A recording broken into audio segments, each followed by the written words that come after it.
দলীয়করণ করেছে, ঠিক তেমনিভাবে বাংলাদেশের ক্রীড়াঙ্গনকেও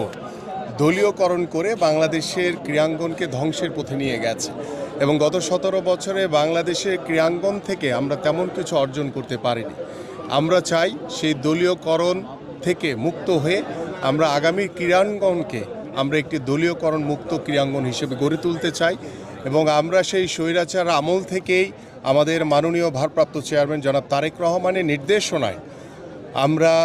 বাংলাদেশের প্রত্যেকটি বিভাগে আমরা আরাফাত রহমান কোকো স্মৃতি ফুটবল টুর্নামেন্ট অনুষ্ঠিত করেছি। আমরা 5 তারিখের পরবর্তীত সময়ে আমরা জিয়া ক্রিকেট টুর্নামেন্ট সারা বাংলাদেশের প্রত্যেকটি বিভাগে আমরা অনুষ্ঠিত করেছি এবং ফাইনাল রাউন্ড আমাদের ঢাকা মিরপুর শেরেবাংলা জাতীয় স্টেডিয়ামে অনুষ্ঠিত হয়েছে।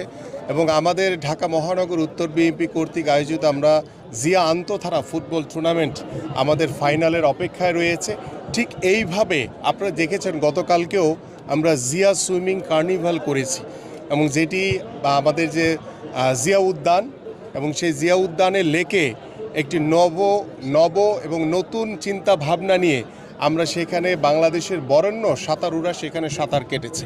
আমরা ঠিক এইভাবে সারা বাংলাদেশের প্রত্যেকটি প্রত্যন্ত অঞ্চলে খেলাধুলার মাধ্যমে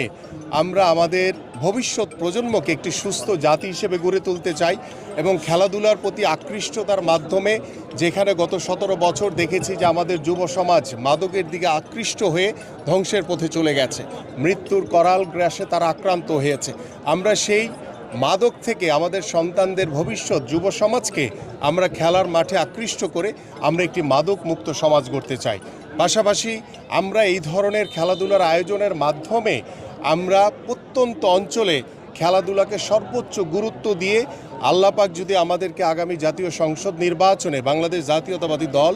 বিএনপিকে নির্বাচিত করে, আমরা ইতিমধ্যে সিদ্ধান্ত নিয়েছি, আমাদের মাননীয় ভারপ্রাপ্ত চেয়ারম্যান জনাব তারেক রহমান সিদ্ধান্ত নিয়েছেন যে আমরা প্রত্যেকটি স্কুলে ক্লাস 4 থেকে আমাদের যে ন্যাশনাল কারিকুলাম রয়েছে সেখানে ক্লাস 4 থেকে 5টি ইভেন্টকে খেলাধুলার 5টি ইভেন্টকে বাধ্যতামূলক করা হবে এবং সেই খেলাধুলার মাধ্যমে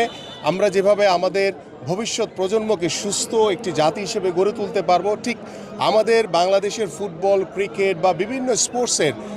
যে পাইপলাইনে খেলোয়াড় তৈরি করার কথা সেই খেলোয়াড় তৈরির একটি রাস্তা তৈরি হবে। ঠিক একইভাবে আমরা আপনাদের মনে আছে যে 80-র দশকে যে নতুন কুড়ি অনুষ্ঠিত হয়েছিল শহীদ